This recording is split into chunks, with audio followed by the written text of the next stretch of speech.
You share everything now. Every frustration, every doubt, every half-formed opinion, broadcast before you have even decided what you think. And you wonder why you feel hollow. Welcome to the Stoic Compass. I am Epictetus, and today I am joined by Carl Jung and Lao Tzu.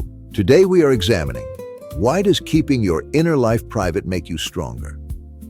Let me be precise about what I mean by privacy. I do not mean silence out of shame. I do not mean hiding weakness because you are afraid of judgment. I mean something far more specific. There are things inside you, intentions, values, the early stages of a decision, that lose their power the moment you expose them to the noise of other people's opinions. You hand your half-formed resolve to someone else and they hand it back to you bent. Then you act on their shape of it, not yours. The question is not whether you should speak. The question is whether you know what speaking costs you before you open your mouth.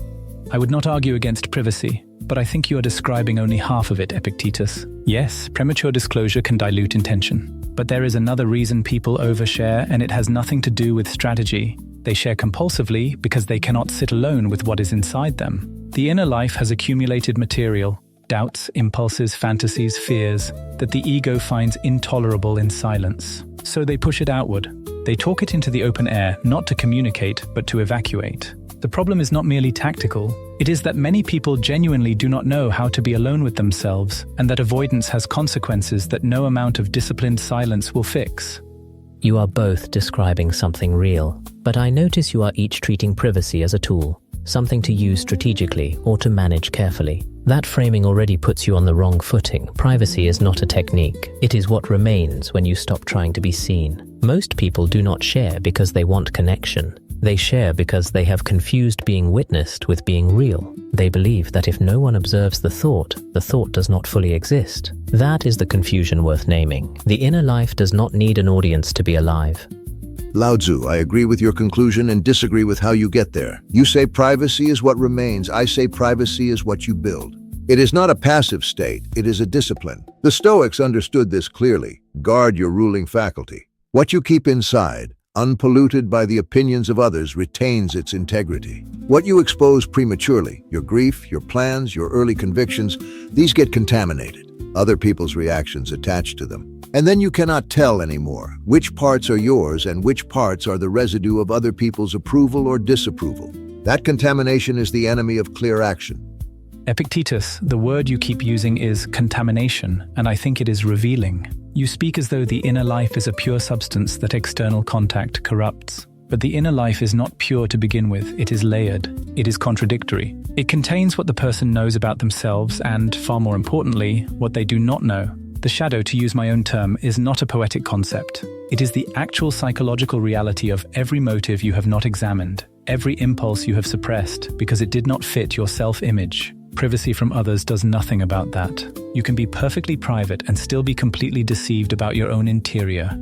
Jung is pointing at something, but I would say it differently. The problem is not that the shadow is hidden from you. The problem is that most people are so busy narrating their inner life to themselves and to others that they never actually observe it. There is a difference between thinking about your thoughts and watching them. One keeps you inside the story, the other lets you stand slightly outside it. That standing outside is what privacy actually makes possible, not because silence is virtuous, but because the noise, internal and external, is what prevents you from seeing clearly.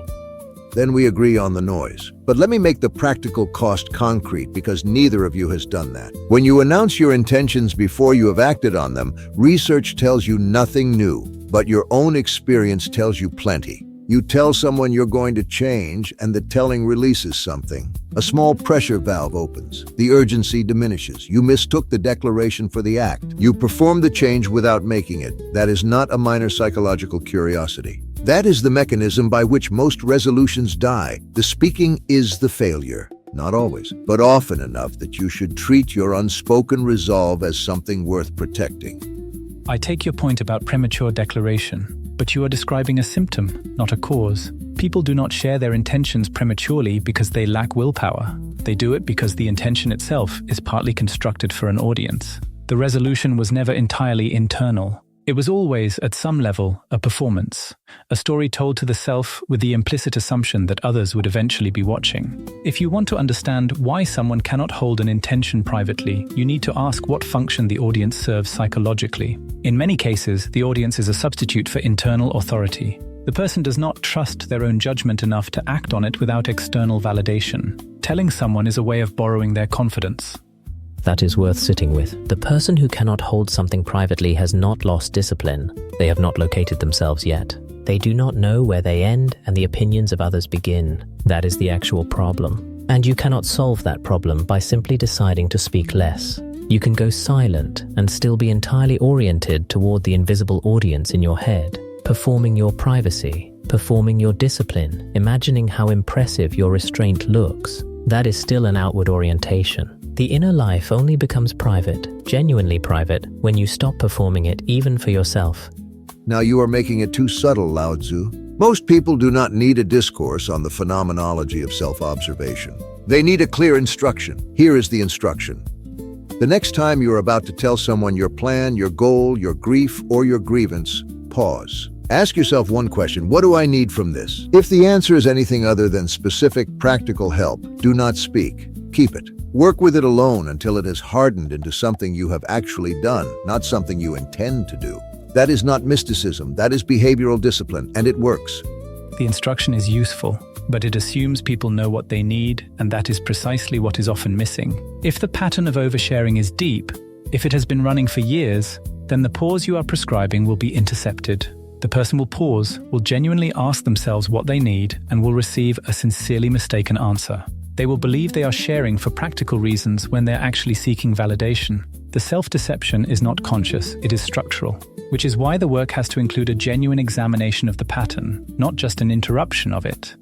You are both circling the same point from different sides. Epictetus says, interrupt the habit. Jung says, understand the habit. I would add only this: neither interruption nor understanding will settle anything if the person still believes that the inner life is primarily a problem to be managed. It is not a problem, it is the territory. The question is whether you are willing to actually live in it, without immediately turning it into speech, without immediately turning it into insight, without immediately turning it into anything. Just let it be what it is for a moment. That willingness is what privacy actually requires. And that willingness is built through practice, not philosophy. You do not develop it by understanding it. You develop it by doing it badly at first and then less badly over time. I have no patience for the idea that self-knowledge is a prerequisite to self-discipline.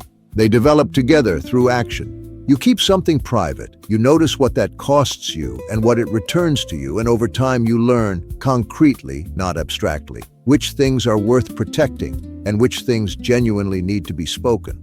The inner life becomes strong the same way a muscle does, by being used correctly, repeatedly, under resistance.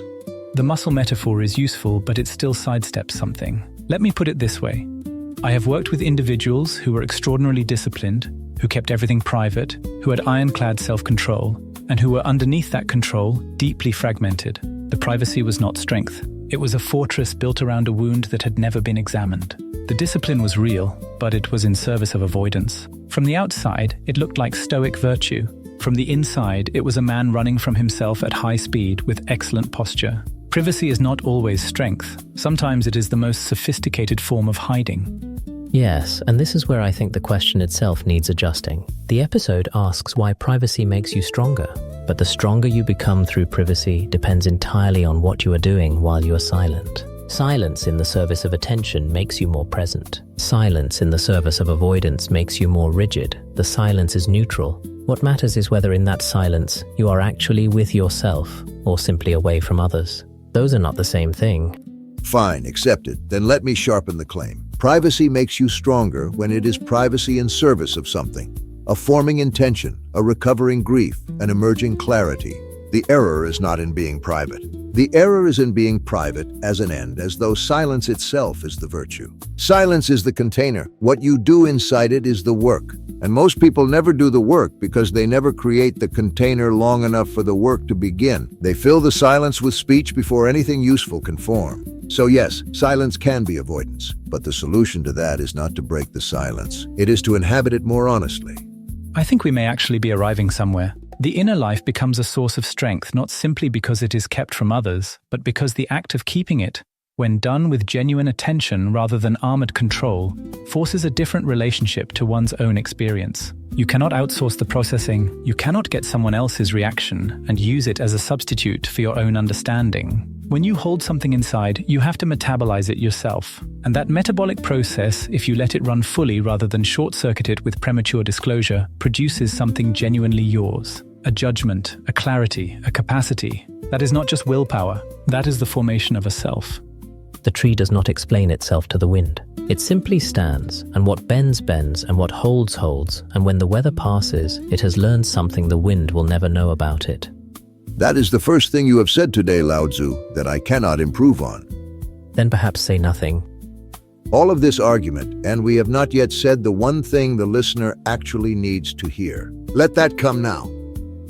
Here is what keeping your inner life private actually does for you. It forces you to become your own authority. When you speak too soon, when you hand your forming thought or your unresolved grief or your half-made plan to someone else, you are asking them to hold it while you figure out what you think, and they will hold it. They will hold it in the shape of their own fears, their own opinions, their own needs. And when they hand it back, it has their fingerprints all over it. You can no longer see what was originally yours. Privacy is not about secrecy. It is not about distrust. It is about giving yourself the time and space to finish a thought before someone else finishes it for you. Most people never experience their own convictions at full strength because they dilute them before they set. They share the idea before they have tested it. They name the goal before they have moved toward it. They speak the grief before they have sat with it long enough to understand what it is actually about. The inner life becomes strong the way anything becomes strong, through sustained effort under its own weight, without outside interference. Today, try this. Find one thing you are currently carrying, an intention, a frustration, a decision that you have already told someone about and are considering telling again. Stop. Do not speak it again for 72 hours. Sit with it. Ask it questions only you can answer. Notice what it becomes when it has no audience. That is where your real judgment lives. You do not need to announce who you are becoming. You just need to become it. The people who have changed something real in themselves rarely talked about it much while they were doing it. They were too busy. Privacy is not cold. It is not superior. It is just the condition under which something genuine can form. Keep what is yours until it is strong enough to stand on its own. Then decide, from clarity, not from need, whether to speak. If today's conversation has served you, take it further. Pay Attention by C. Tribue. 12 Lessons in the Practice of Seeing Clearly. Available now on Amazon.